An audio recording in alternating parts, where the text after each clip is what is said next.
اب یہ 4 مہینے میں 5 دفعہ گھر ہے نیا والی سے, 120 دنوں میں اپنے گھر. اچھا, یہ E7 میں ایک کرائے کا گھر تھا جو بڑا اچھا تھا, جہاں ایک فرینچ باورچی تھا جو جمائمہ نے رکھا تھا, غالباً اس کی تنخواہ بھی اسی نے دی. آپ کا فرینچ باورچی پہ بڑا غور ہے. نہیں, مجھے بتاتے تھے یار جب فرینچ باورچی, میں نے کہا یار کھانا نہیں کھلاتے تم, بعد میں جب رکھ ہی لیا انہوں نے تو نہیں, جب فرینچ باورچی تھا بڑے اچھے اچھے کھانے پکتے تھے. تو خان صاحب جو ہیں وہ جب اس 4 مہینے بوریت کے کاٹنے کے بعد اس خاتون نے فیصلہ کیا کہ وہ لندن جا کے رہے گی یا اس کے جی لگا, پورا دن دیکھیں نا اس کی طرز زندگی اور تھا. میں اسے اس کے لیے بالکل خطا کار نہیں سمجھتا, خان صاحب بھی نہیں سمجھتے. خان صاحب بھی یہ کہتے ہیں قصور میرا اس کا معاملہ. چلیے خان صاحب نے اس ملک کو سرو کرنے کے لیے قربانی دے دی. آپ جمائمہ کا قصہ تو سنیں, جمائمہ کا کیا ہوا. انہوں نے کہا اب یہ میں نے فون کیا, انہوں نے کہا وہ سو رہے ہیں, دن کا وقت تھا, سوال ہی پیدا سو رہے. خان صاحب کو اس نے جمائمہ نے کہا وہ جانتی تھی مجھے, کئی دفعہ ایسا ہوتا تھا. ایک دفعہ اس نے کہا بھی مغرب کے وقت جب ان کے گھر میں داخل ہو رہا تھا, غالباً یہی وہ دن تھا, تو اس نے کہا خان صاحب کا دوست ہے, اردو بولتی تھی وہ, ٹھیک اردو بولتی جیسے پٹھان نہیں بولتے. اچھا, لہجہ ذرا انگریزوں والا تھا. خان صاحب سکھا چکے ہوں. صاحب کا دوست آیا, جلدی نہیں جائے گا, چائے کا بندوبست کرو. اسے پتہ تھا. آجا خیر, میں بڑا حیران ہوا. خیر فون کیا بعد میں, شام کو آ جاؤ. اچھا, شام کو آیا تو خیر انہوں نے اپنا سنائی ساری کہانی, ایک روداد آپ کے سامنے رکھ دی. مگر کئی برس کے بعد ایک دن suddenly he said to me, this was 2002, اور طلاق کب ہوتی ہے 2008-9 میں, وہ تاریخ دیکھ لیں گے. he said to me, قصہ ختم ہو چکا, اب صرف تفصیلات طے کرنی ہیں. Again I told him, ایسا کام کسی وائز آدمی کے مشورے سے کرنا چاہیے, تو مہربانی کر کے تم تیاری کرو, میں تمہیں لے جاؤں گا پروفیسر صاحب کے پاس. تو بچے آتے تھے, بچوں سے بچے اب بھی آتے ہیں, بچوں سے بڑا وہ آتے تھے, مجھے پتہ ہوتا تھا. پھر مجھے کہتا بچے آئے ہوئے ہیں, مطلب بچے آئے ہوئے ہیں کا مطلب یہ ہے. میں نے کہا تم تو ان کے اما جان ہو. کہتا میں ان کے اما جان ہوں. میں نے کہا مرغی جیسے انڈوں پہ بیٹھتی ہے ایسے تم بچوں کو لے کے بیٹھ جاتے. ہاں بھائی میں ایسے ہی بیٹھتا ہوں. اس کو بہت اون کرتا, محبت تو ہے نا. اچھا باپ کو ہونی چاہیے بچوں سے محبت. اور خان صاحب باقی بچوں سے, عام بچوں کے ساتھ بھی شفقت سے پیش آتے. وہ ذاکر ایک کریکٹر ہے, اس کے بچے آتے تھے, ان کے ساتھ کھیلتے تھے, ان کے ساتھ خوب اپنا گھل مل جاتے تھے. یا رؤف کلاسرا کا بیٹا تھا جب چھوٹا تھا, تو اس نے کہا میں ملنا چاہتا ہوں, تو اس کو بلایا, تو اس کی بڑی آؤ بھگت کی. کوئی بھی بچہ ہوتا تو اس کا خیال کرتا. بہت زیادہ منسلک ہے ان سے.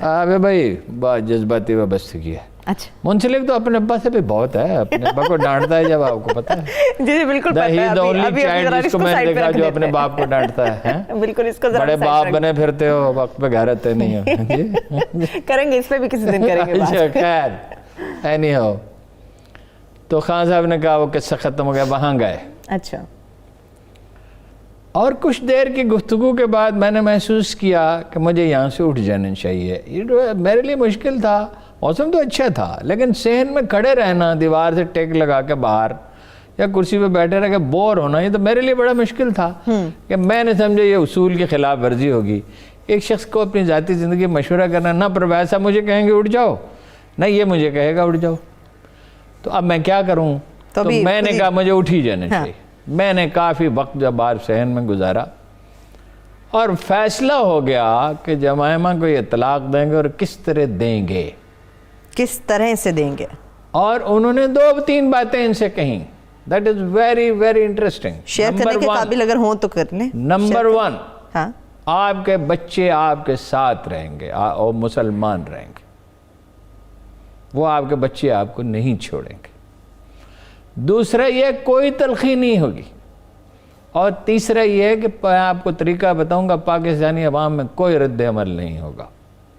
یہ گھبرائے ہوئے تھے, بعد میں مجھ سے کیا ریاکشن ہو سکتا ہے, یار کمال ہو گیا. یہ بھی ممکن ہو اللہ سے دعا بھی کی ہو, ان کو بھی بتایا ہو کہ یہ اللہ سے دعا کریں, اور طریقہ تو انہیں بتایا جو میں نے ان سے پوچھا نہیں. کہ بھائی اس کو اس طرح مرحلہ وار اس طرح ہینڈل کرنا ہے. وہ اسی کے ایکسپرٹ ہیں. وہ جو کتنی ہی پیچیدہ صورتحال ہو ہمیشہ اس کا حل نکالتے ہیں کہ یہ اس کا حل ہے, یہ اس کی دعا ہے, یہ رسول اللہ اس کی دعا کرتے تھے, یہ اللہ نے طریقہ بتایا ہے, فلاں چیز کا خیال رکھا جائے, جذبات کا, دوسروں کا احترام کیا جائے اور تکریم کی جائے تو معاملات نہیں پیچیدہ ہوتے. اس میں ایک کارنامہ اس آدمی نے ایسا انجام دیا جو ناقابل یقین ہے. جی وہ وکیل نے کہا آخری وقت پہ میری معلومات کے مطابق, ایک تو میں نے کہا وہ تو $8 بلین اس کے ایسٹس ہیں. میں کہا تمہیں کیسے پتہ ہے؟ میں نے کہا مجھے کیسے پتہ چل سکتا ہے؟ میرے کوئی رشتہ دار وہاں رہتے ہیں یا اس سے میری کوئی بات ہوتی ہے؟ میری تو جماعت سے کبھی ڈائریکٹ بات نہیں ہے. اخبار میں چھپا ہے کہ جماعت کے ایسٹس ہیں $8 بلین. وکیل کا اندازہ تھا $6 بلین. یہ تو بعد میں چھپتا ہے شاید. وکیل نے کہا خان صاحب $3 بلین مل سکتے ہیں. اچھا, کبھی کبھی یہ آدمی ایسا کرشمہ دکھاتا ہے. He said no. ویسے تو میں نے 2011 کے بعد ان سے کہہ دیا کہ اب آپ وزیر اعظم بن جائیں گے, اچھا, لہذا میں کوئی زیادہ ٹائم نہیں دے سکتا, مجھے اپنے کام بھی کرنا ہے. ہارون صاحب چلیے, میرے پاس بھی لاسٹ 2 اور 3 منٹس باقی ہیں ریمیننگ. مجھے یہ بتائیے, آپ کی زبان سے عمران خان صاحب کا بڑا ذکر سنتے ہیں, یہ خان صاحب کو کیا ہوا؟ آپ کو بھول گئے ہیں یا دل میں کوئی شکوہ رکھ کے بیٹھے ہیں کہ میں ہارون کے بارے میں نہیں شکوہ رکھ کے بیٹھے ہیں نا, ان کا یہ خیالات جب درباری گھیر لیتے ہیں چاروں طرف سے, اور کچھ تو اس دنیا میں نہیں ہے, ان کو تو چھوڑیں. جو درباری میں جانتا ہوں, میں ان وزیروں کو جانتا ہوں جب مجھے فون کر کے کہتے ہیں کہ خان صاحب آپ سے ملنا چاہتے ہیں, آئیں نا فلاں جگہ پہ ریسیپشن پہ, اور جب میں وہاں نہیں ہوتا تو کہتے ہیں کہ اس سے تو برا کوئی آدمی نہیں ہے, یہ تو کسی کی بات نہیں سنتا. ان کو تو وہ جرنلسٹ چاہیے جو ان کو, ایک آدمی تھا اس نے میسج بھیجا, میں پنجاب کا وزارت اعلیٰ کو امیدوار ہوں خان صاحب کی پارٹی کا, تم میری مدد کرو. انہوں نے ایک بڑے معزز آدمی کو میرے پاس بھیجا. میں نے کہا تمہیں میری خاموشی راس نہیں ہے, میں لوگوں کو بتاؤں تو کیا ہے, پھر تیرا دماغ درست ہو جائے گا. میں اس طرح کی فرمائشیں میرے ساتھ نہ کرے کوئی آدمی. میں نے کہا تجھے اس نے وزیر اعلیٰ بنانے کی کوشش کی, میں تیرے خلاف جلوس نکالوں گا. یہاں پہ 2 معاملات ہیں. اچھا, اب وہ شکایتیں کرتے ہیں. اچھا, ایک اور صاحب ہیں, وہ اپنا جو ہے خرافات کے عادی ہیں, فضول بے معنی گفتگو کرتے ہیں, اور میں یہ کہتا رہتا ہوں کہ یہ پرابلمس پیدا کر رہے ہیں الٹا حکومت کے لیے. وہ بھی ان کو اکساتے رہتے ہیں. اس آدمی سے دور ہو. اس کو میں نے مخالفت بھی کی تھی جب وہ پارٹی میں شامل ہوا تھا کہ یہ بیکار انسان ہے, اپنی ذات کے سوائے اس کو کسی چیز کی پرواہ نہیں. ہارون صاحب لاسٹ 2 منٹس ہیں. خان صاحب کی سب کوتاہیاں سے ہارون رشید کی کوتاہیاں کہاں پر تھیں اس دوستی کے اندر؟ کچھ تو بتا دیں, جاتے جاتے کچھ تو بتائیں. اس معاملے میں تو میرا انالیسس ہی 100% غلط ثابت ہوا. مطلب میں اب جب اپنے ذہن کو ٹٹولتا ہوں تو میں سوچتا ہوں کہ میں اس وقت ذرا کھل کے بات کرتا, بجائے اس کے کہ اب جو میں کہتا ہوں کہ یہ غلطی کی, یہ غلطی کی, یہ غلطی کی, اسی وقت میں پوائنٹ آؤٹ تو کرتا تھا بہت ہی نرمی سے, اور تعریف زیادہ کرتا تھا. اور جب پوائنٹ آؤٹ کرنا ہوتا تھا تو مرد ناداں پر کلام نرم و نازک بے اثر.